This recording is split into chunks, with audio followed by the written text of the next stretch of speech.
पुरंदर पंचायत समितीच्या वतीने पुरंदर तालुका गुणवंत शिक्षक पुरस्कार 2025 हा संपन्न होत असताना या कार्यक्रमासाठी उपस्थित असणारे ज्यांचं नुकतंच मार्गदर्शन झालं जिल्हा परिषदेचे सदस्य शिवसेनेचे जिल्हा प्रमुख आदरणीय दिलीप यादव, आपल्या पंचायत समितीचे विकास अधिकारी शिंदे साहेब, शिक्षण अधिकारी निवृत्त साहेब, उपस्थित व्यासपीठावर सगळीच मंडळी एवढ्यांची नाव घेतली तर वेळ होईल आणि म्हणून सर्व सन्माननीय व्यासपीठ सर्व पक्षाचे पदाधिकारी, सरपंच, उपसरपंच, सन्माननीय व्यासपीठ आणि सोबत असलेल्या माझ्या सर्व गुरुजन बंधूंनी मी प्रथमतः जालना म्हणजे मला वाटते 65 महिला शिक्षिका आणि 45 पुरुष शिक्षक. आता ते साड्याने एक म्हणून मला फिकर नाही. मी सगळ्यांचंच मनपूर्वक असं अभिनंदन करतो आणि त्यांना जाणीव देखील देतो की गुणवंत शिक्षक पुरस्कार मिळाला म्हणजे आनंद तर होतोच, परंतु त्याच्या बरोबरीने जबाबदारीची वाढ होते. जेव्हा आपल्याला पुरस्कार दिला जातो त्यावेळेस तुम्ही खूप चांगलं काम करता, परंतु याच्यापेक्षाही चांगलं तुम्ही काम करू शकता याच्यासाठीची ती पावती किंवा त्याच्यासाठीची ती सूचना असं म्हटलं तर काही गैर होणार. आपण सांगितलं आणि सर्वच समाजामध्ये साहित्यामध्ये असं लिहिलं जातं, समाज पुढचा समाज म्हणजे आजचे विद्यार्थी हे घडवण्याचं पुण्याचं काम हे शिक्षकांच्या हातून होत असतं आणि म्हणून समाजातील अतिशय महत्वाचा घटक कोण असेल तर तो शिक्षक आहे, गुरुजी. ज्याला चांगले गुरुजी मिळाले त्यांचं कल्याण झालं आणि ज्यांना चांगले गुरुजी मिळाले नाही ते जेव्हा चुकतात त्यावेळेस म्हणतात बापू तुमच्यासारखे गुरुजी आम्हाला मिळाले आहेत ना म्हणून असं चुकाव. अगदी नेत्यांचे भाषण असतं नावाकडे आणि शिक्षणाचं अतिशय महत्व खूप महत्वाचं. 1969 साली विधानसभेमध्ये शिक्षण या विषयावर चर्चा झाली होती आणि त्याच्यानंतर 2009 साली डिसेंबरच्या अधिवेशनामध्ये ती झाली. पहिल्यांदा मी आमदार आहे. अनेक आमदारांनी भाषणं केली, मी ऐकत होतो आणि अगदी शेवटी मी भाषणाला माझं नाव सगळ्यांची भाषणे 99% आमदारांनी एकच सांगितलं माझ्या गावामध्ये ही शाळा अशी आहे, माझ्याकडे हा अडचण आहे, माझ्याकडे कॉम्प्युटर द्या, मग ती शाळा बांधा, मग ते टॉयलेट नाही, सगळ्या तक्रारी. भौतिक सुविधा जास्तीत जास्त द्याव्या अशा प्रकारची कल्पना. मी भाषणाला उठल्यानंतर मी म्हटलं की हे सगळं जरी खरं असतं, अनेकांची मी भाषण ऐकलेली त्या भाषणामधून मला एकच त्वरित झालं चांगल्यात चांगल्या सोयी सुविधा या शाळांमधून असायला हव्यात जेणेकरून विद्यार्थ्यांना आणि शिक्षकांना दोघांना थोडस सोयीस्कर. शेतकरी साहेब असले अधिकारी म्हणून त्यांनी काम केलं आणि माझं भाषण काय असते मी म्हटलं होतं की निवड भौतिक सुविधा करून पुढची पिढी घडू शकत नाही. ती आवश्यकता आहे परंतु तो अल्टिमेटम नाहीये, तो निर्णायक नाहीये. शिक्षकाला शिक्षक असण्याची जाणीव करून देणे आणि शिक्षकाने अशा प्रकारचा हळात शिक्षण मिळवणे हा अतिशय महत्वाचा भाग आहे. ज्या दिवशी तो होईल त्या दिवशी भौतिक सुविधा कमी जरी असतील ना तरी जाणारे मुलं पुढे जाणारच जाणार. आणि मग मी विष्णू गुरुजी ताकवलेचं उदाहरण दिलं. मी म्हटलं होतं मी दुसरी चौथीला मुंबईत वाढलो. आता मी एकदा इथे काय बोललो होतो ते परत बोलणार नाही, तर उद्या परत एक बातमी होईल. आणि 4वी-5वीला असताना फक्त 25 दिवस परीक्षेला वार्षिक परीक्षेला बाकी असताना माझ्याकडे स्लिपडिक्सने आजारी होती 1.5 महिन्याने आम्हाला परत सगळं चमोकाबाद बांधून पुण्याला गावी यावं लागलं. पडकं घर आणि आईने विष्णुजी दाखवलेंना हा मुलगा मी तुमच्या सुपूर्द करते. पण सिलेबस वेगळा, मुंबईचा काळाचा सिलेबस वेगळा, इथला वेगळा. आणि काय कुणाच फक्त विष्णुजींनी मला काय पाहिलं असेल, पण माझं नाव त्यांनी त्या क्षणाला सरदार म्हणतो अनेक वेळा मी. आणि मग 5वी 6वी 7वी 25 दिवसात त्यांनी तयारी करून घेतली आणि मी फर्स्ट क्लासने पास झालो. 6वी 7वीला असताना फायनलची परीक्षा 1973 साल. गुरुजी 10 ते 5 शाळा, जिल्हा परिषदेची हरकुळची शाळा. संध्याकाळी 5ला शाळा सुटायची, 7ला मला परत यायचं, जेवण वगैरे करून परत शाळेत यायचं. 20 मुलं असायची, लाईट नव्हती, गॅसची बत्ती गुरुजी पेटवायचे आणि 7ला बरोबर तयारी असायची. 9 पर्यंत गुरुजी आधीचा अभ्यास घ्यायचे. पोटी खाली त्याच्यावर बसण्या वगैरे, श्रीमंत घरातल्या आबांसारखे लोक काही असायचे ते बोलायला बिलायला चांगल्या घेऊन यायचे. आमच्याकडे काहीच नसायचं. आणि मग 9 वाजता गुरुजी संपून निघायचे, लाईट ऑफ करायचे, बाहेरून दरवाजा बंद करायचे आणि पहाटे 4:45 वाजता पुन्हा गुरुजी त्यांच्या 2 किलोमीटर लांब असणाऱ्या गोठ्यावरून परत शाळेत यायचे. गॅसची बत्ती पेटवायची आणि सायकलचे चेन असायची, त्या चेनला ती बत्ती लावायची आणि उठा उठा उठा उठा. आजही माझ्या कानात तो आवाज होतो त्याचा. 5 ते 7 पुन्हा शिकवायचे, 7ला घरी जायचो, 10ला परत जायचो. कुठचाही एक्स्ट्रा पगार नव्हता. विधानसभेत मी सांगितलं काही नव्हतं. कुठच्या शिक्षकांचं किंवा सरकारचं सर्क्युलर नव्हतं, काही नव्हतं. पण अंतर्मनाने मला आता पुस्तक दिलं ते सुद्धा कसं एकदम सहश्री सूक्ष्म विकारों पर विजय, कॉन्करिंग युअर इनर कॉन्शियसनेस. तो तुमचा अंतर्मन सांगतो की तुला भेटली पाहिजे, तेव्हा तुम्हाला बेचैन अवस्था निर्माण होते. मी त्याच्यातून तुमच्यातला शिक्षक झाला तर माझे विद्यार्थी मोठे झाले पाहिजे याच्यासाठीची भावना निर्माण होते. विधानसभेत मी सांगितलं की जसं शिक्षक जेव्हा डॉक्टर होतो, डॉक्टर त्यावेळेस एक शपथ घेतली जाते, तशा प्रकारची शपथ शिक्षकांना सुद्धा द्यावी की जेणेकरून मी शिक्षक आहे,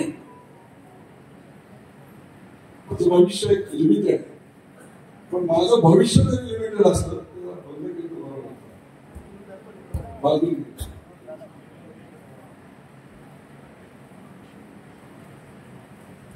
मला जरी आयुष्यात पुढे जाण्याला एक मर्यादा असली तरी अमर्या पद्धतीचे विद्यार्थी मी घडवू शकते आणि त्याच्यातून तो आनंद मिळवू शकतो. अशा प्रकारे शिक्षकांसाठी चांगल्यात चांगल्या सुविधा द्या, चांगल्यात चांगल्या पगार करण्यात. मध्ये पोलीस आणि शिक्षक या दोघांना प्रचंड प्रमाणात चांगल्या प्रकारे सांभाळलं जातं. त्याचं कारण देखील हेच. आणि म्हणून सर्व गुरुजन बंधूगिरीने मला विनंती करायची, ऑनेस्टी बेस्ड लाईफ. फक्त प्रामाणिकता तुम्हाला आयुष्यात भविष्य देते आणि आनंद देते. तेवढ्या प्रामाणिकतेने तुम्ही शिकवलं पाहिजे, तेवढ्या प्रामाणिकतेने ही गरिबांची पोरं तुम्ही शिकवली पाहिजे. जिल्हा परिषदेच्या शाळेत शिक्षक जरी तुम्ही असाल, तुमचा मुलगा पुढे जरी इंग्लिश मिडियमच्या शाळेत जात आहे, पण तुम्ही ज्यांना शिकवताय तो सर्वसामान्य 1 एकर शेतकरी जमीन असताना शेतकऱ्याचा मुलगा झाला, दुसरा कुठचाही पर्याय नाही. तो पुण्यात जाऊ शकत नाही, दुसऱ्या शाळेत जाऊ शकत नाही. म्हणून अशा प्रकारचा वंचित असणाऱ्या शेतकऱ्यांची मुलं ही तुम्ही शिकवताय. तुमचा मालक कोण आहे? 1 लाख रुपये आपल्याला पगार मिळतो. मालक कोण आहे तुम्हाला माहिती आहे? त्याचा नीट विचार करा. मी अनेक वेळा सांगितलं, सरकार तुम्हाला पगार देते अनुदानानुसार. 25,000 कोटी रुपये वर्षाचा खर्च आहे. किती? 25,000 crores. तुम्हाला देण्याचा पाय येतो कुठून? तुमच्या माहितीसाठी सांगतो, गणपती म्हणून लेजिस्लेचर म्हणून एक राज्याचं 6 लाख कोटीचं जे इन्कम आहे त्याचं 97% इन्कम अप्रत्यक्ष करातून येत असतं आणि फक्त 3% इन्कम प्रत्यक्ष करातून. काय आहे प्रत्यक्ष? कारखानदार, अमुक तमुक, इन्कम टॅक्स याच्या माध्यमातून येणारे जे सरकार उत्पन्न आहे जीएसटी वगैरे ते 3% आणि 97% अप्रत्यक्ष करातून. म्हणजे एखाद्या वस्तीवरचा शेतकरी आहे, त्याने 1000 रुपयाची कपडे घेतली तर त्याच्यावर 18% टॅक्स आहे ना. अशा टॅक्सच्या माध्यमातून येणाऱ्या अप्रत्यक्ष करातून 97% पैसे येत असतात. हे 97% लोक सर्वसामान्य ज्यांना 2 वेळची भात, सुमार सकाळपासून संध्याकाळपर्यंत ते तापत्या उन्हात देखील काम करतात शेतात, अशा लोकांच्या उत्पन्नातून टॅक्सच्या रूपाने 97% पैसे येतात. म्हणजे तुम्हाला पगार देणारा 97% तुमचा मालक कोण आहे? तर तो तुमच्या शाळेत शिकणाऱ्या विद्यार्थ्यांचे पालक आहे, सर्वसामान्य माणूस. आणि म्हणून मालकाशी इमानदारी असायला हवी, प्रामाणिक असायला हवी. म्हणून या गोरगरीब मालकांची म्हणजेच शेतकऱ्यांची पोरं मोठी करण्याचं प्रचंड मोठे स्वप्न प्रत्येक शिक्षकाने पाहिले पाहिजे. होय, हे शक्य आहे या पर्यंतच्या मध्ये.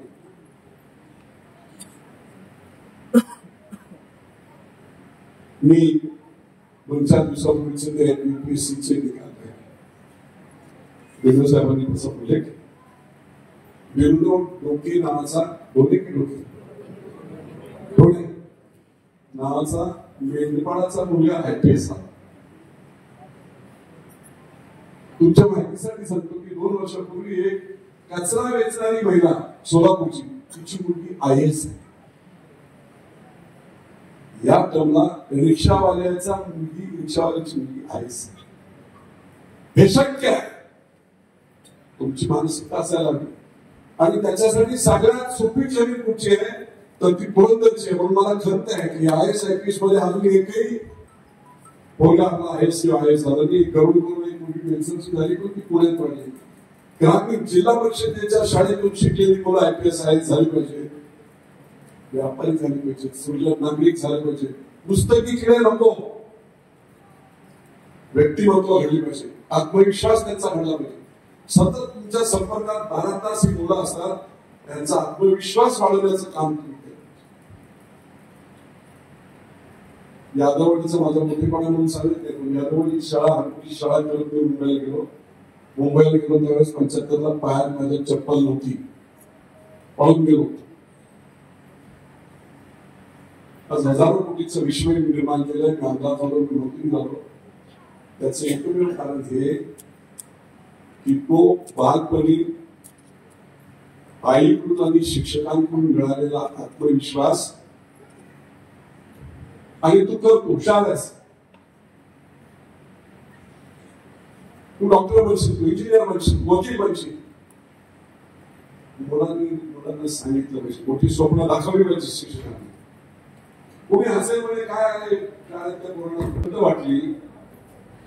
या पुरंदरच्या मातीला एवढं मोठं योगदान आणि हे असताना इथला आपला IAS IPS का होत नाही?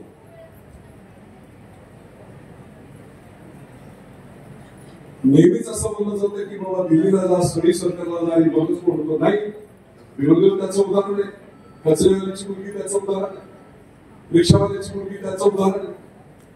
आणि म्हणून मित्रो, आपण सर्वांनी मोठी स्वप्न मुलांना दाखवा. मी काल परवा जाहीर केलं होता, पुन्हा जाहीर करतो की निव्वळ खंत व्यक्त करून फायदा नाही.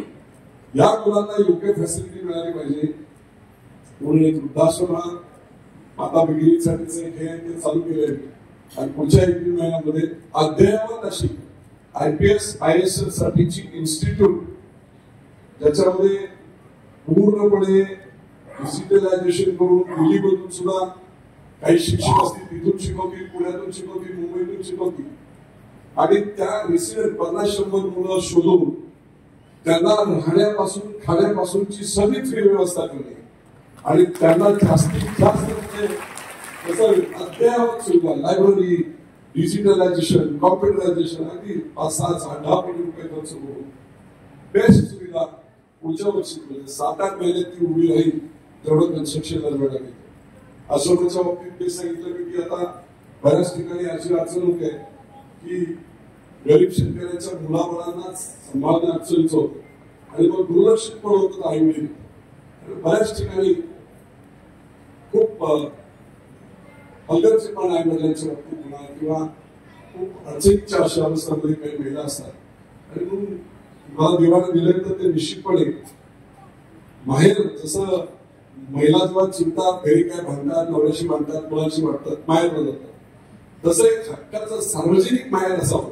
म्हणजे या मुलीला मी 2.5-3 एकर कुठे छोटे काही लोक राहतील एकदम काय चोरटी राहतील त्यांना कोण नाही अशा.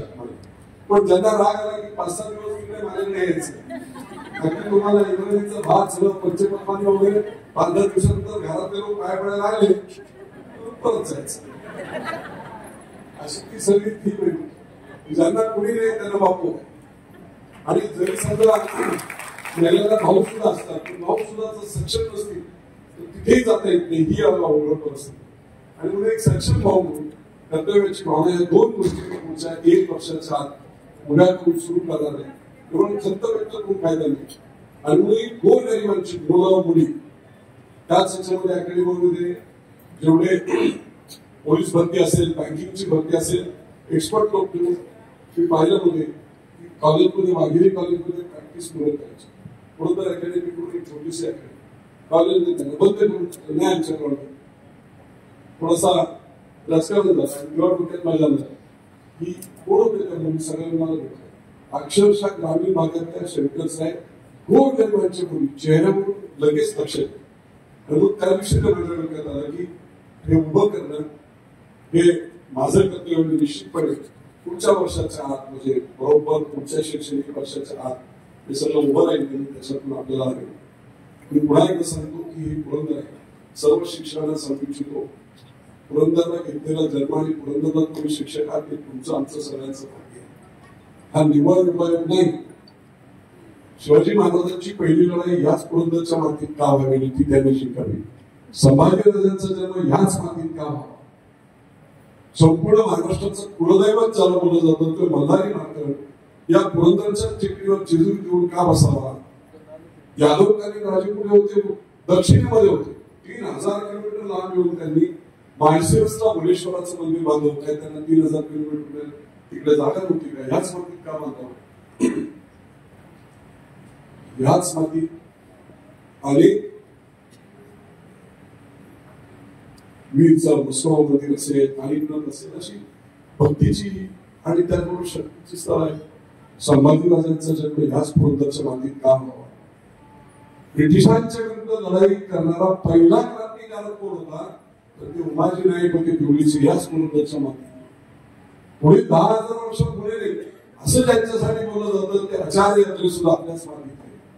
या मातीला प्रचंड वसा आणि गुणधर्म आहे. फक्त त्याची मशागत चांगली करण्याचं काम शेतकरी म्हणून शिक्षक मी बंधू तुम्ही करा.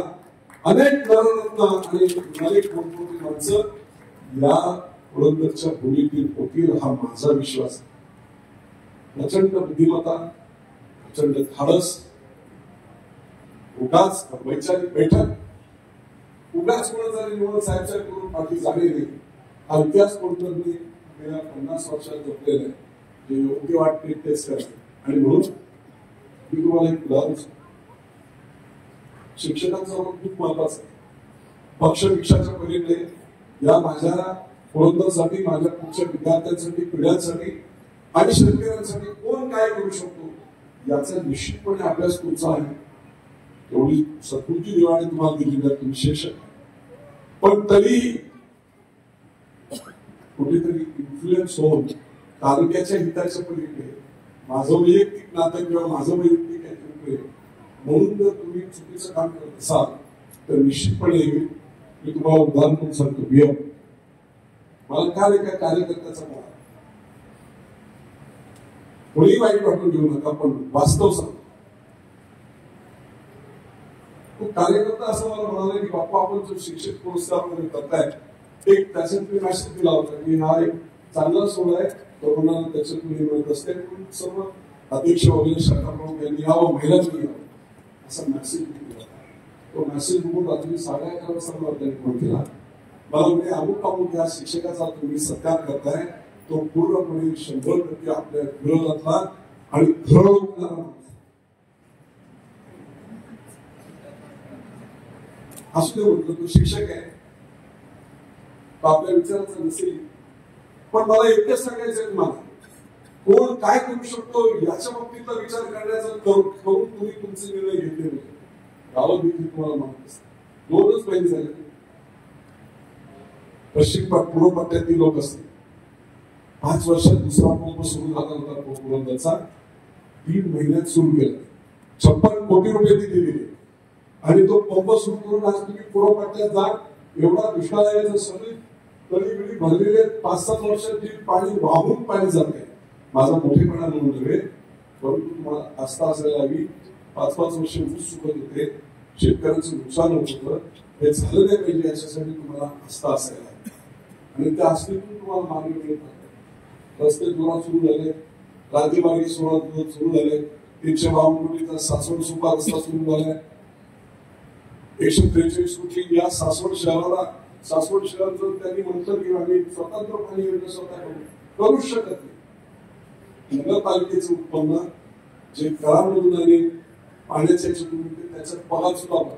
जोपर्यंत राज्य सरकार केंद्र सरकारकडून पैसे आणत नाही तोपर्यंत पायाभूत सुविधा इथे होऊ शकत नाही. 50 वर्ष झाल्यानंतर देखील गटर योजना होती. मी मंत्री असताना 57 कोटीची गटर योजना केली. दुर्दैवाने नाना आजही ती कंप्लीट झाली नाही. आता तिला परत 20 कोटी रुपये दिले.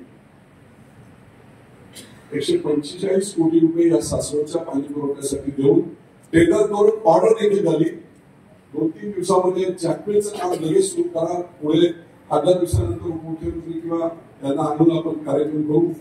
पण पावसाळा सुरू झाला तर जॅकवेलचं काम करता येणार नाही, म्हणून 2 दिवसामध्ये दोन्ही सेवांना सांगितलं.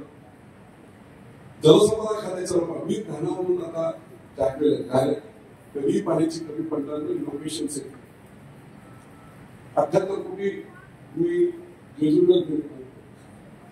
2400 एकर जमीन आमच्या शेतकऱ्यांच्या अडकली होती. 93 पासून माऊली कपात 2400 1 एकर जमीन सोडायला कमी 2 नंबरमध्ये तेवढा खालून 1 लाख कमी 2400 एकर निधी झाले. 24 कोटी एक चहा देखील कोणाचा घेतला नाही आणि कंप्लीट संपूर्ण राजपत्रासकट संपूर्ण काम करून लोकांची आमदारकी मिळवण्याचं पण नाही. आमदारकी ही तळमळीचं आणि जबाबदारीचं कुटुंब प्रमुख आहे. लोकसभेच्या दरम्यान मी करत होतो. उदाहरण सांगतो की तळमळ काय करू शकते. आणि मी ते 15 दिवस घेत असताना मी बारामतीच्या पश्चिम पट्ट्यामध्ये मोरगाव पासून सर्व 29 गाव 1.25 लाख मतदार पियायला पाणी आजही शेतीचं तर सोडूनच आहे. आणि म्हणून मी अस्वस्थ झालो. मी त्या दिवशी फिरून आलो, सगळी अशी अवस्था आहे. 2-3 दिवस मी अस्वस्थ होतो. काय करता येईल, काय करता येईल. सततच सांगितलं जायचं प्रस्तावित तिकडे पाणी कुठून जाऊ शकत नाही, पाण्याचा सोर्स नाही, काही नाही, काहीच होऊ शकत. 50 वर्ष स्वतः मुख्यमंत्री 4 वेळा पवारसाहेब होते, दादा होते. पण तळमळाने आस्था माणसाला शिकवते, मार्ग दाखवते. तो मला दाखवला नाही. मी पाहिलं जलसंपदा मंत्री असताना मी तो अभ्यास केला होता की मी धरणातून किती दुष्काळ असला तरी 100 दिवसात 25 टीएमसी पाणी वाहून जाते. आणि नेरा नदीतून वाहून गेलेलं पाणी उलटीच्या खाली भिवेला नदी मिळते. खाली आमचं धरण नाही, सगळं कर्नाटकाचं. आणि जेव्हा नॉर्मल पाऊस असेल नॉर्मल त्यावेळेस 100 दिवसात 100 टीएमसी पाणी. आपलं शेवटचं धरण आहे उजनी, खाली धरणच नाही. सरळ भिवेला मीरा मिळते आणि वाहून गेलेलं पाणी सगळं कर्नाटकाचं. आणि हे वाहून गेलेलं पाणी उचलून 100 दिवसात आपण कऱ्यामध्ये टाकायचं, नाझऱ्यात टाकायचं. नाझऱ्याचं कमांड देण्यात बरेच लोक जवळच नको. पण 10 वर्षांपूर्वी एकदा नाझर 9 वेळा कमांडमध्ये असल्यामुळे त्यांना दुसरंही पाणी मिळत नाही आणि तिथलंही पाणी. नाझऱ्यात पाणी टाकायचं. किती अंतर आहे? 15 किलो. 200 कोटीची फक्त योजना आहे. अगदी 300 कोटी जास्तीत जास्त. नाझ्यात पाणी टाकायचं, नाझ्यातून ओव्हरफ्लोचं होईल, त्या ओव्हरफ्लो मधून खाली बारामतीपर्यंत जे नदीतून पाणी जाईल करीमधून, त्याच्यावर असणारे सगळे कोपमंदारे भरून ठेवायचे. नदीच्या दोन्ही बाजूच्या हजारो डेअरी चार्ज होतील, ही बागायत सुरू होईल. आणि नाझ्यातून एका ठिकाणावरून पाणी उचलून एका उंच ठिकाणी डिस्ट्रीब्युशन चेंबर करून तिथे टाकलं तर 29 गावाचा प्रश्न कायमस्वरूपी संपतो. असतात तळमळ, त्या तळमळीने मला हा सोल्युशन दिलं. ते जाहीर केल्यानंतर मग सगळ्यांनीच ते मान्य केलं. अजितदादांपासून सगळ्यांनी मान्य करायला पाहिजे, त्याचं आता संपूर्ण काम सुरू आहे.